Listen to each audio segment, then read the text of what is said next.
¿Qué tal, chicos? Bueno, bienvenidos a un nuevo vídeo en el que vamos a hacer un repaso de lo que ya sabéis, de lo que hay que estudiar sí o sí del temario de Policía Nacional de cara al examen oficial. La primera parte de este vídeo tuvo pues bastante éxito, me habéis pedido muchísimo esta segunda parte, vamos a hacer más partes, ¿vale? Por no hacer un vídeo muy largo. Así que vamos a ver desde el tema 10 hasta el tema 20. Si queréis podéis ver la primera parte, que la tenéis por aquí. Y antes de empezar, pues como os gusta tanto este temario que vais a ver detrás mío, que es el mega resumido, ¿vale?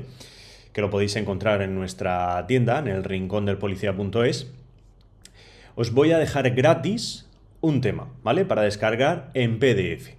Pero no voy a deciros cuál es ahora mismo, sino que quiero que pongáis en comentarios cuál es el tema que queréis que suba. El que más comentarios tenga, lo voy a regalar, ¿vale? Lo voy a subir en la web para que lo podáis descargar gratis. ¿Qué es el tema 8? ¿Qué es el tema 15? ¿Qué es el tema 30? El que queráis, ¿vale? El que más comentarios tenga, lo pondré y lo anunciaré también aquí en comentarios, en redes sociales y demás. Así que, pues si nos seguís, perfecto.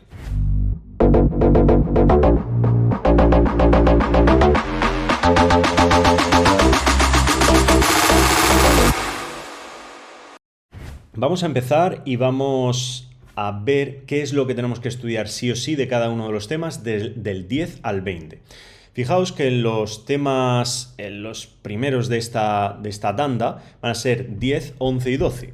Son los temas relacionados con extranjería. Así que vamos a ver poco a poco porque dentro de este tema, como siempre digo, es muy recomendable hacernos una estructura clara para empezar, pues este bloque, que es el de extranjería y el cual se pregunta muchísimo, ¿vale?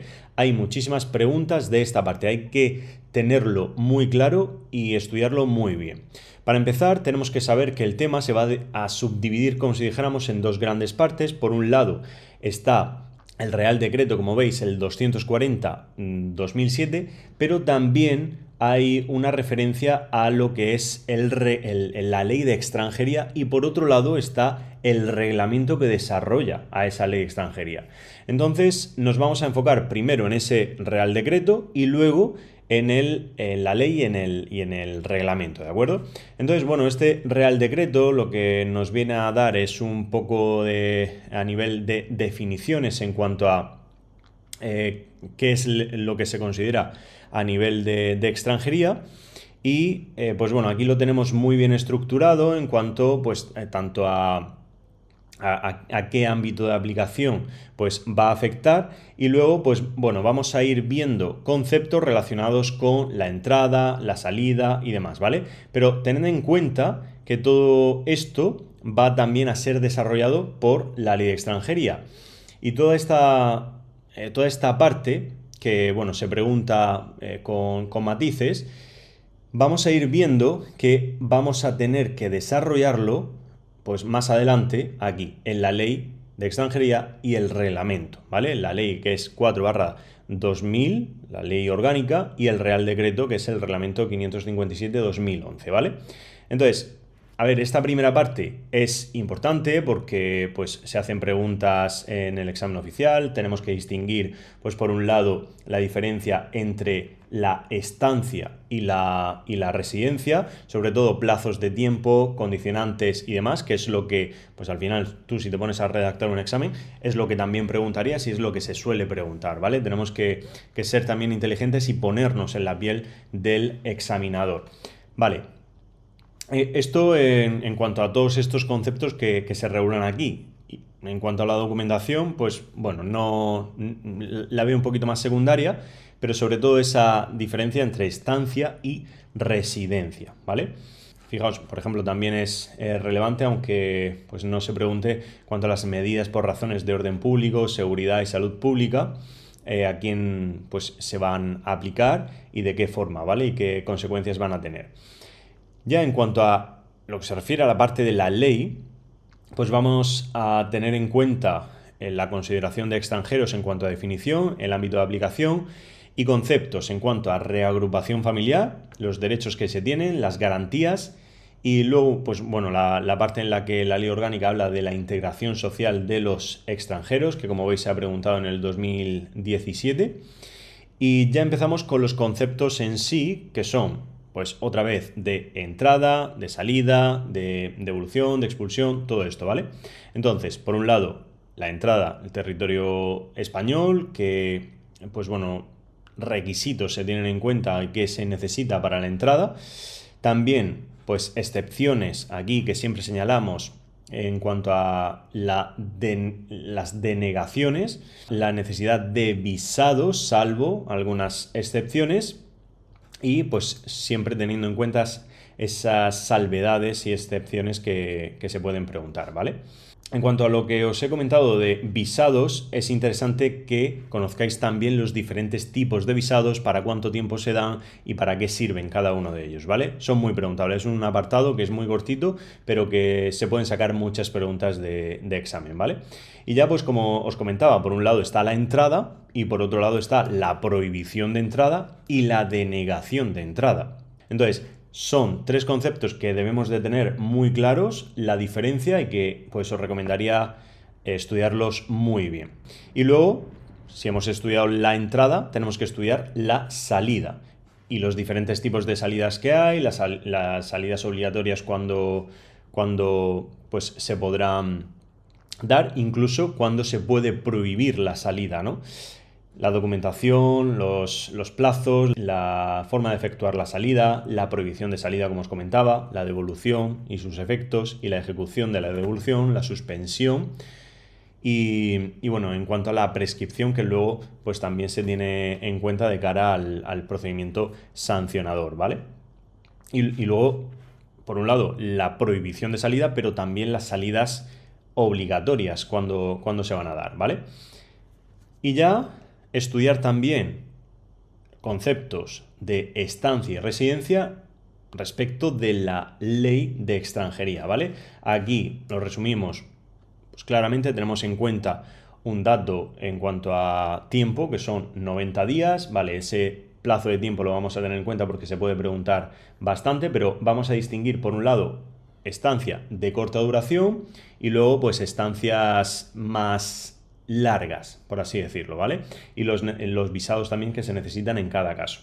Y luego, pues bueno, hay diferentes tipos de estancias por estudios, movilidad, etcétera. Bueno, diferentes tipos que también debemos de conocer y que os recomiendo que os estudiéis.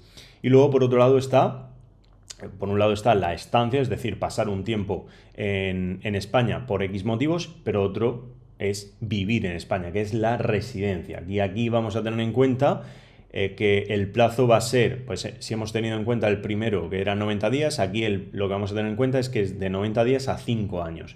Y ya, pues bueno, las autorizaciones y demás que se hagan necesarias para esa residencia y los diferentes tipos de residencias que se pueden dar, ¿vale?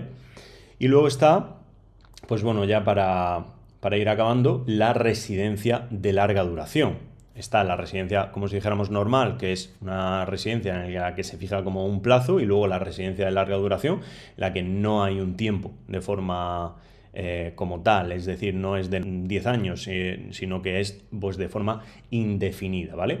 Y luego, pues bueno, ya se refiere la ley también a los apátridas, indocumentados y refugiados, que también lo vamos a ver en el tema 12, ¿vale? En cuanto a los derechos y libertades, pues fijaos que se preguntan, ¿vale? Así que pues yo le dedicaría un ratillo a aprendérmelos y tenerlos en cuenta. Se han preguntado en 2017, 2018, 2020, 2021, por lo que las estadísticas nos dicen que pueden ser relevantes. Fijaos que se han centrado en dos apartados en concreto, pero bueno, que son conceptos a tener en cuenta. Vale, pues ese es el tema 10. El tema 11...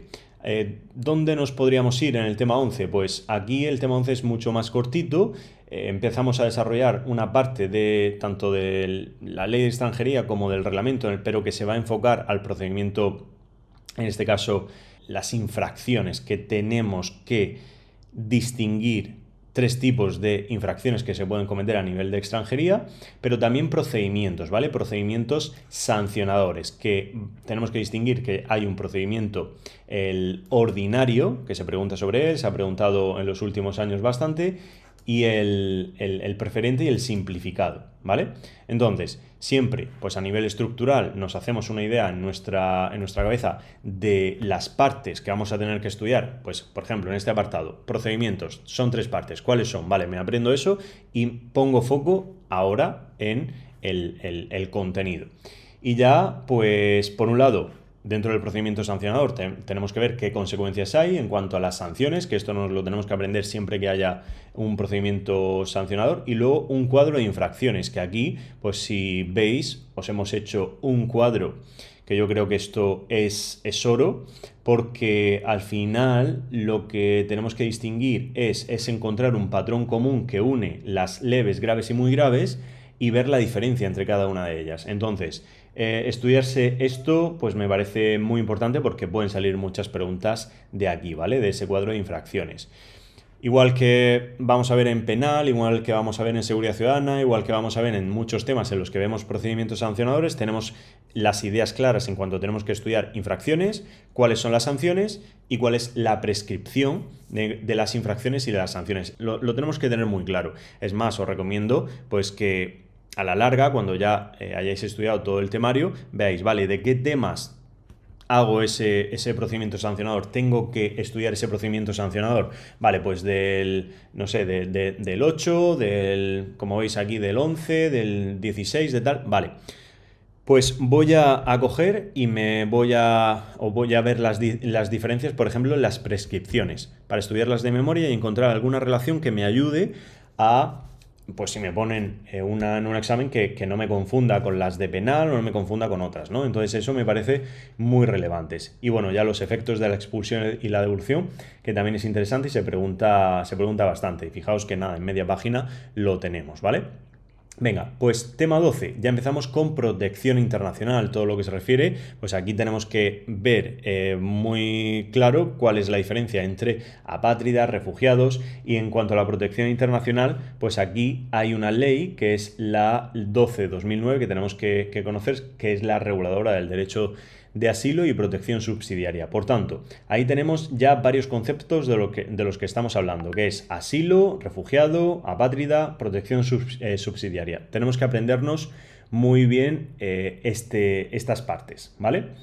Entonces, en cuanto a la protección internacional, esto lo que está haciendo es básicamente desarrollar la parte de la ley y nada, aquí pues lo que tenemos que hacer un poquito es distinguir esas definiciones. Sobre todo no es un tema que se pregunte muchísimo, pero bueno, tenemos que estructurar bien el tema de cara a poder focalizarlo en esos conceptos, cuáles son los derechos que tienen, cuáles son las causas, pues por ejemplo, de expulsión o de exclusión en cuanto a ese condicionamiento de protección, cuáles son las causas de denegación, que también me parecían interesantes, y bueno, ya nos podríamos ir al procedimiento en sí, ¿vale? De reconocimiento de la protección subsidiaria.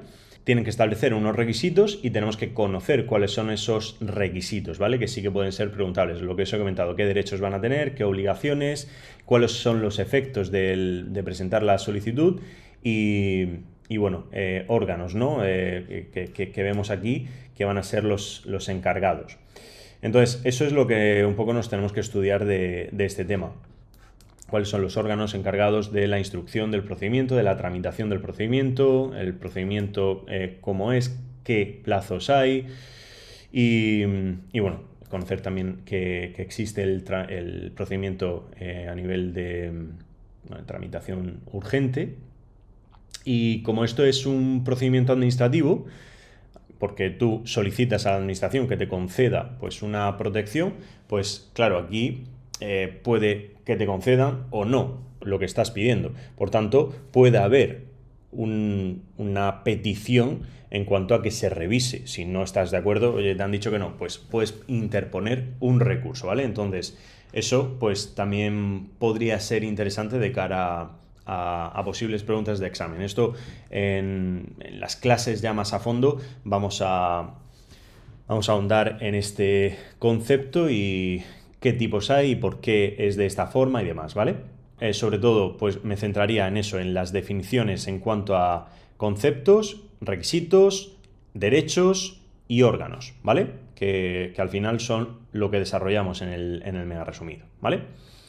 Y bueno, poquito más de aquí. Aquí pues también hablamos de los menores o de las personas vulnerables. Fijaos que hablamos de los MENA, que se han preguntado en el 2017, 2021. Siempre que hablemos de menores está por ahí el Ministerio Fiscal, recordad. Y bueno, en cuanto a los órganos, que el Sistema de Asilo y Protección Internacional, los centros, los CAPI, ¿no? Los Centros de Acogida y Protección Internacional, que esto pues se modificó en el 2022 y nada, poquito más. Y es que al final es un apartado que es sencillito, ¿vale? Es un tema que es sencillito, que yo creo que viene bien de cara a estructurarlo muy bien, a resumirlo, a establecer unos criterios de organización dentro del tema y si podéis resumirlo todavía más porque se puede, ¿vale? Lo digo porque al final en nuestros apuntes pues podemos quitar y estructurar y hacer más esquemas y demás. Y bueno, aquí tenéis pues también este pequeño esquemita que os va a venir súper bien. Ya pasamos a temas en los que desarrollamos, por ejemplo, en el 13, seguridad privada, 14, seguridad ciudadana, vale. ¿Qué es lo que tenemos que hacer aquí? Pues tenemos que ser también inteligentes de cara a, vale, ¿qué nos pueden preguntar en cuanto a seguridad privada? Al final, pues dentro de la seguridad privada tenemos una ley que es la 5/2014 que por un lado va a dar una serie de definiciones en cuanto a qué son servicios de seguridad privada, quién ejerce los servicios de seguridad privada, cuáles son las funciones de seguridad privada, quién presta los servicios de seguridad privada, qué es una empresa de seguridad privada, personal acreditado. Es decir, todo esto es muy preguntable. Y hay ciertos matices que debemos de tener en cuenta por si nos preguntan.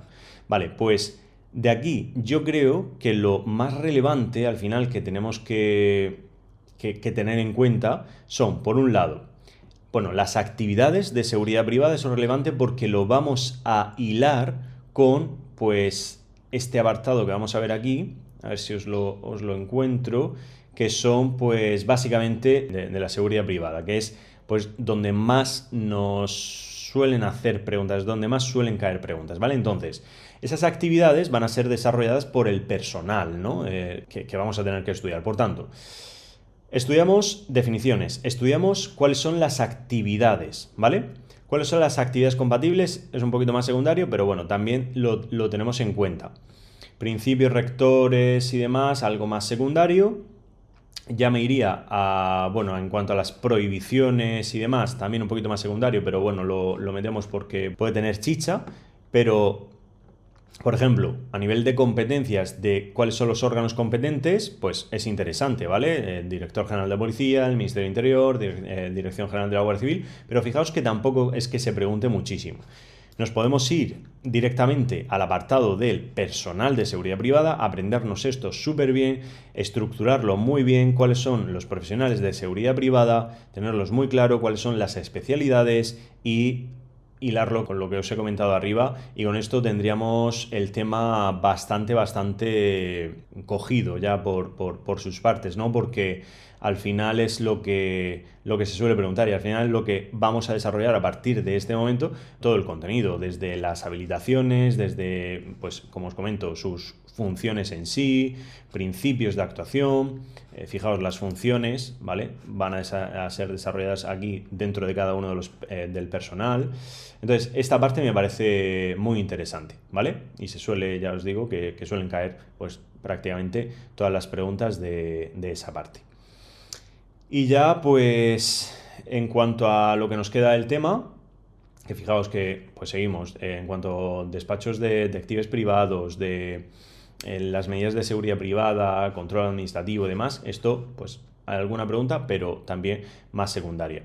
Nos vamos al siguiente tema, el tema 14. El tema 14 es el que desarrolla la Ley Orgánica de Seguridad Ciudadana, de Protección de Seguridad Ciudadana. Este tema también es facilito en cuanto a nivel estructural, que luego podemos poner casos prácticos, luego podemos ver qué se hace a nivel policial y todo lo que queramos, pero tenemos que estudiar una ley. Yo no me complicaría mucho, me iría a lo que es más o menos relevante. Al final aquí tenemos un ámbito de aplicación claro, tenemos unos fines, tenemos unos principios y también tenemos unos órganos competentes en materia de seguridad ciudadana que vamos a tener que estudiar y cuáles son sus competencias. Fijaos que la ley empieza a hablar de una serie de disposiciones generales, luego habla del DNI, ¿vale? Del documento de identificación personal, y hablamos aquí de unas características que se preguntaron en el 2021 en el examen, pero que tampoco me liaría muchísimo a desarrollar cosas relacionadas con el DNI, algo más fuera de temario, ¿vale? Es decir, a desarrollar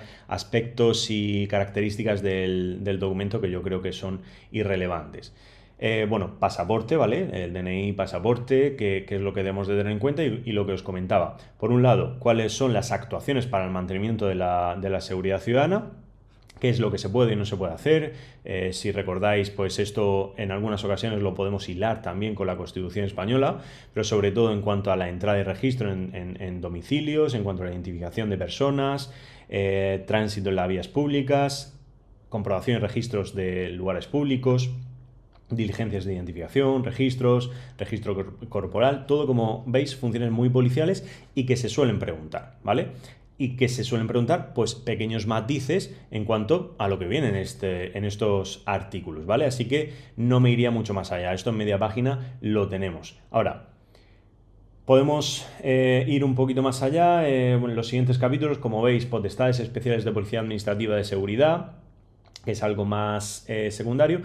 Pero bueno, ya en el régimen sancionador, como siempre comentamos, pues es interesante que veamos quiénes pueden ser los sujetos responsables, quiénes son los órganos competentes en el ámbito de Administración General del Estado. Establecemos esa estructura que también es muy preguntable, me parece que esto nos lo tenemos que aprender muy bien. Y luego, cuáles son las infracciones, tanto muy graves y leves. Y lo que siempre comento, prescripciones, graduación de sanciones, las sanciones, que cuantía en cuanto a las multas que pueda haber y demás. Y fijaos que prácticamente es esto el tema, ¿no? Y bueno, algunos apartados así un poquito más secundarios que podemos encontrar por aquí, que bueno, que me parece, ya os digo, más secundario es esta última parte. Pero sobre todo me centraría en eso, en cuáles son, pues sobre todo, las autoridades competentes en el mantenimiento y sobre todo en el procedimiento sancionador, infracciones, sanciones y demás, y esas actividades de seguridad ciudadana, ¿vale? Eso, tema 14. Tema 15. Protección de infraestructuras críticas. Primero tenemos que saber qué es una infraestructura crítica. Tenemos que conocer cuál es la ley que desarrolla lo relativo a las infraestructuras críticas, cuál es el reglamento, y a partir de aquí empezar a estudiar. ¿Qué tenemos que estudiar? Definiciones, ¿vale? Que es una infraestructura estratégica, para empezar. Desde ahí, una infraestructura crítica, desde ahí a una infraestructura crítica europea. Al final, nosotros tenemos en nuestro país una serie de infraestructuras, y si, por ejemplo, pues una presa, que es una infraestructura, ¿no? Es como una construcción, ¿vale? Que nos abastece y nos da un servicio, y que si eso dice de reventar, como ha ocurrido alguna vez, puede ocasionar pues un daño muy importante, ¿no?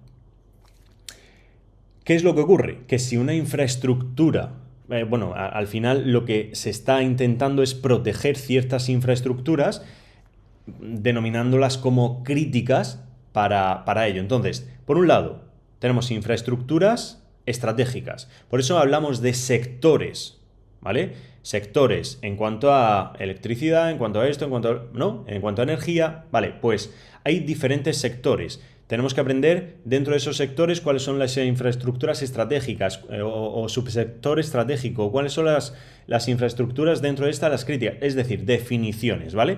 Y eso es muy importante. No es que sea muy preguntado este tema, pero es interesante, y me parece que a nivel de definiciones tenemos que aprenderlas muy bien. A nivel de cuáles son, fijaos que en este cuadro, por ejemplo, hablamos del catálogo. El catálogo es muy interesante. Lo que pasa es que es secreto, porque hay una protección muy, muy importante. Vale, ¿quién es la autoridad competente en materia de protección de infraestructuras críticas?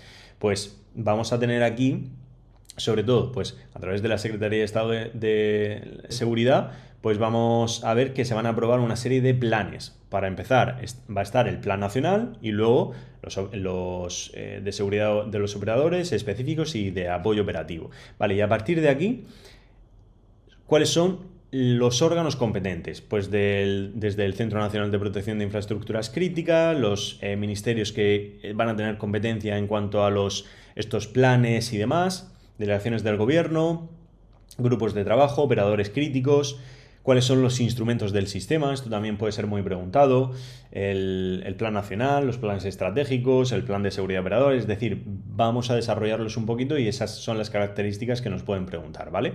Y ya luego la segunda parte habla de ciberseguridad.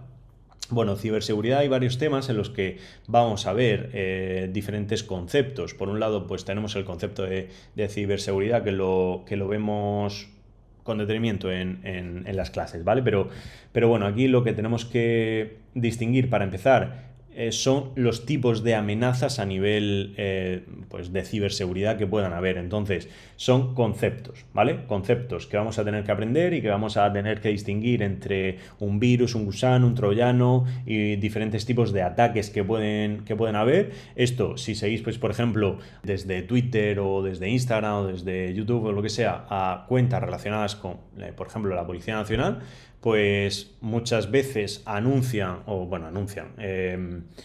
publican, ¿no? Noticias relacionadas con ataques de ciberseguridad, sobre todo también para proteger a la población.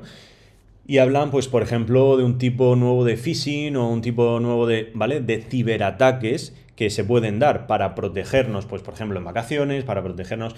Entonces, oye, pues lo leo, me informo y aprendo. Pues eso me parece interesante. Entonces, vamos a verlo en este tema, vamos a verlo en otros temas. Y bueno, ya para acabar el tema tenemos que hacer mención, lógicamente, al INCIBE, que es el Instituto Nacional de Ciberseguridad, que es el que desarrolla también, el que pone en práctica y el que pues también es un poco un medio para poner en contexto y dar información sobre todo lo relacionado con la ciberseguridad, ¿vale? Tiene una web bastante interesante en la que hay muchísima información y bueno, está bastante bien.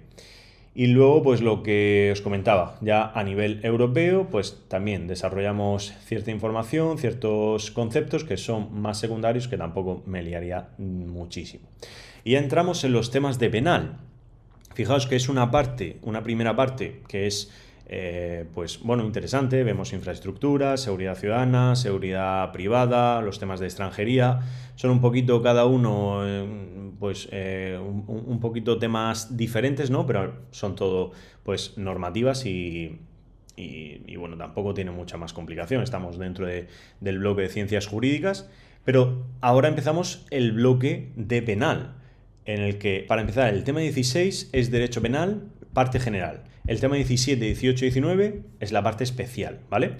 Entonces, ¿qué tenemos que aprender de aquí? Pues al final el Código Penal tenemos que controlarlo muy bien, sobre todo la parte general, y tenemos que irnos directamente al Código Penal, ¿vale? Al Código Penal, en el que desde el artículo 1 hasta el 136 estamos viendo conceptos y teoría penal. Entonces, seguramente tengáis profesores o tengáis temarios, estéis en cursos en los que dedican muchísimo tiempo en explicar cosas muy secundarias a nivel penal, pero es que nos tenemos que centrar. Para empezar, me aprendería muy bien dentro de estos temas, pues lo que se refiere a principios, garantías, conceptos en cuanto a la definición del delito, en cuanto a los elementos del delito, ¿vale? Diferencia entre dolo y bueno, también el dolo es hacer algo queriendo, la imprudencia es hacer algo sin llevar cuidado, vale, pues diferencias de ese tipo,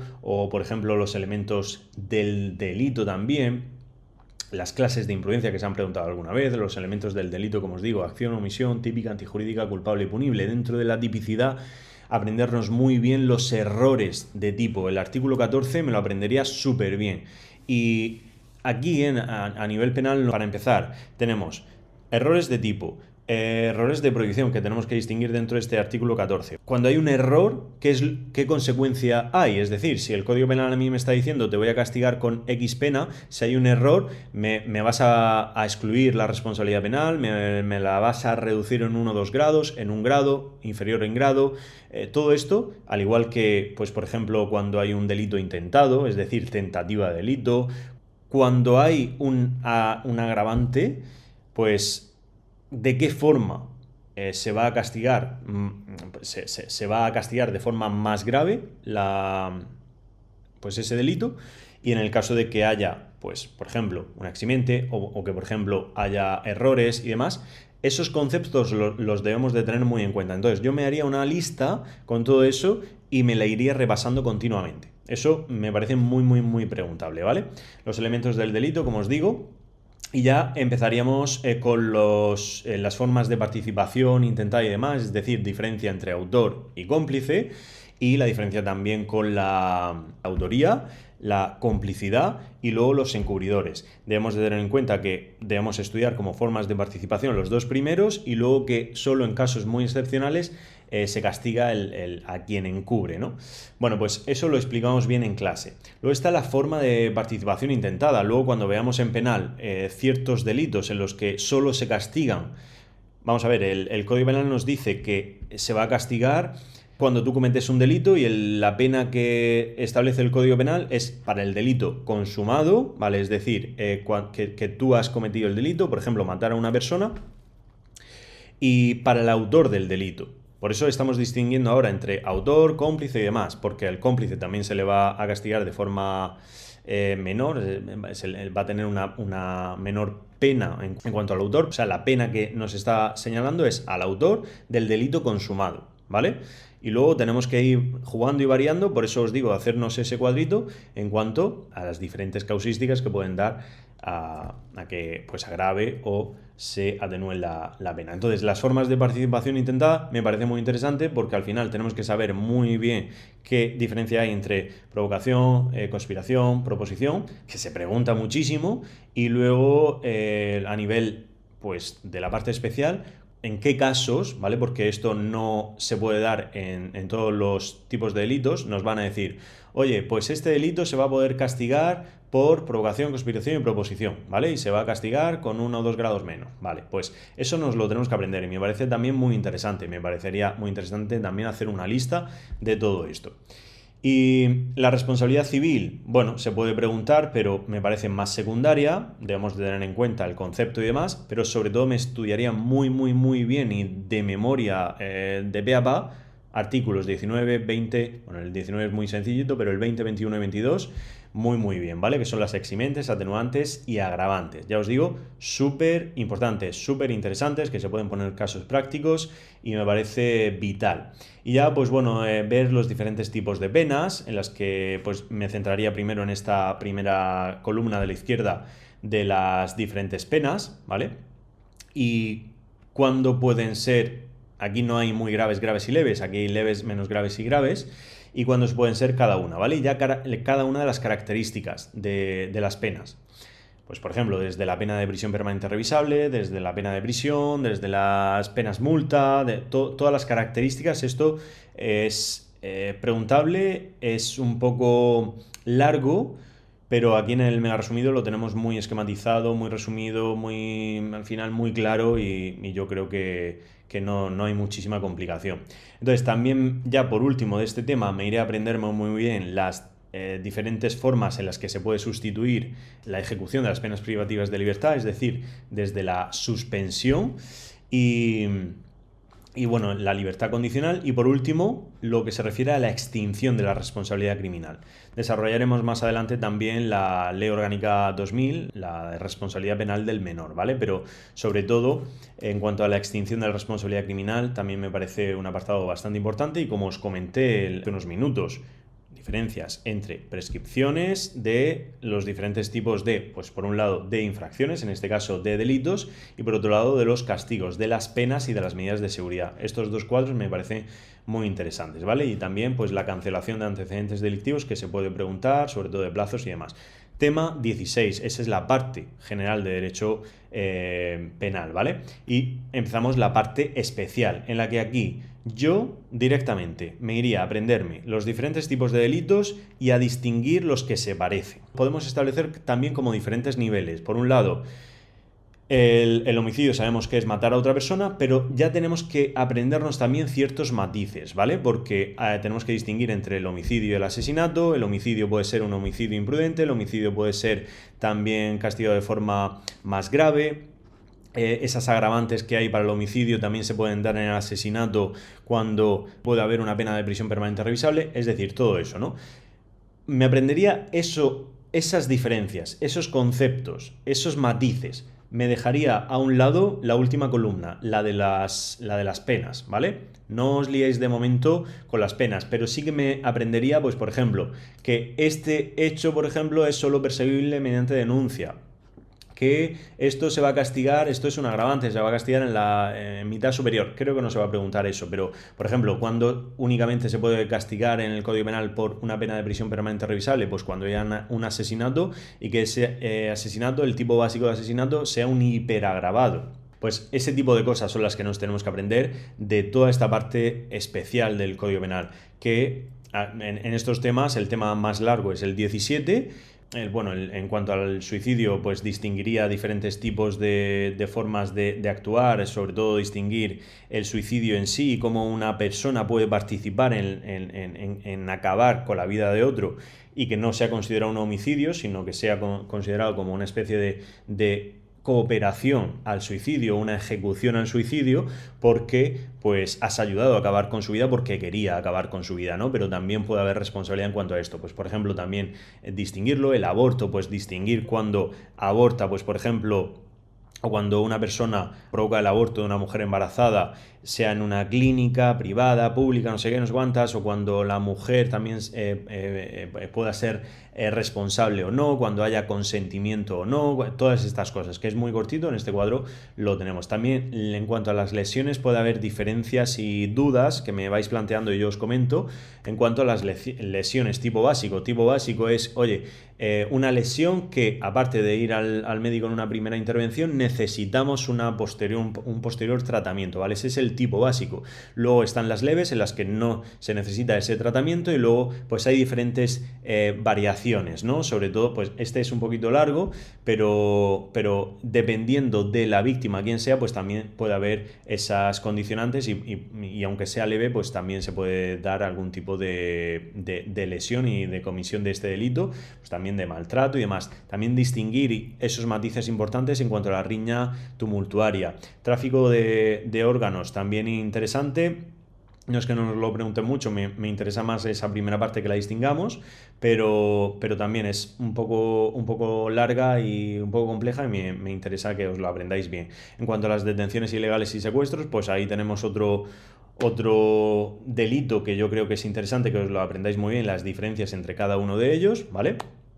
Cuándo se puede cometer cada uno de ellos también y qué condicionantes, sobre todo en cuanto a plazos.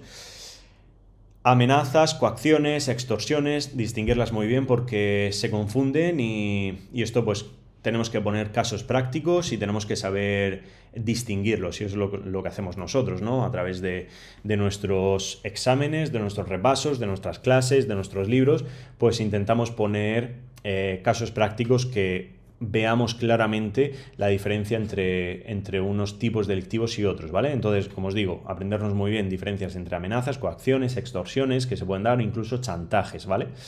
Que no están en el mismo bloque, pero que se suelen confundir. Y bueno, ya lo que se refiere a acosos y demás, que veremos que no son delitos contra la integridad sexual, sino están relacionados con las amenazas y demás, y torturas y otros delitos contra la integridad moral, ¿vale? Y tratas de seres humanos. y el título 8 que os comentaba, que son los delitos contra la libertad e indemnidad sexual. Aquí también es muy interesante y es muy preguntable la diferencia entre agresión sexual, la diferencia con la violación o qué tiene que haber en la agresión sexual para que se considere violación, las agresiones sexuales a menores de 16 años y tipos de delitos también relacionados con acosos, pero en este caso a menores, a nivel sexual, ¿vale? Y luego está el acoso, pues eso, sexual, el exhibicionismo, la difusión de material pornográfico, todo esto me parece más secundario, me parece más interesante esa primera parte de las diferencias entre agresiones sexuales y violaciones, que hay muchos matices ahí pequeñitos, ¿vale? En cuanto a todo esto, son cosas más secundarias que me aprendería cuando ya tuviera la primera parte controlada, ¿vale? El tema 18 y el tema 19 son cortitos, pero muy interesantes y con posibles preguntas, con casos prácticos muy interesantes. Distinguir entre el hurto y el robo es vital, ¿vale? Y eso lo intentamos pues explicar muy bien dentro del curso para que os quede muy claro. La diferencia tanto incluso del hurto, que puede ser agravado, incluso del robo, qué requisitos se tienen que dar, porque al final lo que se está protegiendo es lo mismo y lo que se está sustrayendo puede ser un objeto, puede ser, vale, una cosa mueble. Pues tenemos que distinguir muy bien cuando se da una cosa u otra, porque al final la pena no es la misma. Entonces, casos prácticos muy, muy claros, pero también va a haber casos prácticos que nos hagan confundirnos, como el que hubo en el examen de 2022, ¿vale? De abril de 2022. Entonces, todas estas características condicionantes de esta parte me parece muy, muy importante, ¿vale? Como estamos viendo los delitos que protegen el patrimonio, pues aquí lo que también metemos es el de extorsión. Pero como os he dicho, tenemos que distinguir también bien, porque se suele confundir amenazas, coacciones, extorsión y demás, ¿vale? Y el robo y hurto de uso de vehículos, que si no se dan ciertas características, se estará cometiendo hurto o robo, y pues sobre todo tener en cuenta esas 48 horas y ciertos matices para que se dé este delito también. En cuanto a la usurpación, también hay muchas dudas que os generan la diferencia entre la usurpación, la ocupación y el allanamiento de morada. Entonces, hay que distinguir bien, aunque no veamos dentro del temario el allanamiento de morada, tenemos que saber cuándo se puede dar un delito de allanamiento de morada, cuándo uno de usurpación y cuando uno de ocupación, que básicamente usurpación va a ser, en este caso, con violencia o intimidación, y la ocupación va a ser pacífica. Pero no son moradas. En este caso, la diferencia con el allanamiento es que sí va a ser morada, ¿no? Lo que estás, pues de esa forma, allanando, usurpando, ocupando, según el caso, ¿vale? Y bueno, ya pues las defraudaciones, en las que tenemos que tener muy clara la definición de estafa, que yo creo que las conocemos, pero bueno, sobre todo que aquí incluso el Código Penal nos está hablando de en qué casos sí que se va a considerar estafa, agravantes, las estafas impropias, las diferencias entre administración desleal, apropiación indebida, defraudaciones y todo esto, que es muy interesante también y que con casos prácticos se entiende mucho mejor. Y luego están los delitos contra el orden público, que aquí ya vamos al tema 19, que vamos desde los atentados, que tenemos que ver atentados contra la autoridad, aquí en muchos matices también, porque solamente se dan contra autoridades, agentes y demás.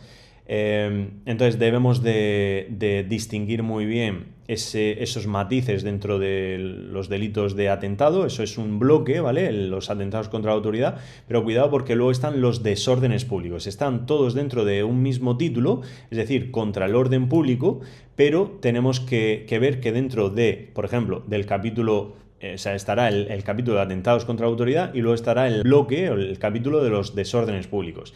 Entonces, dentro de desórdenes públicos, pues hay varios delitos que se pueden cometer, desde desórdenes públicos, ocupación, perturbación, tal. Yo aquí me haría como una estructura para empezar el delitos contra el orden público y diferentes capítulos que tiene este título, que son, pues eso, tipos de delitos contra el orden público. Tenemos desde atentados, desórdenes públicos, tenencia, tráfico, depósito de armas y, bueno, en general esto es el tema, ¿no?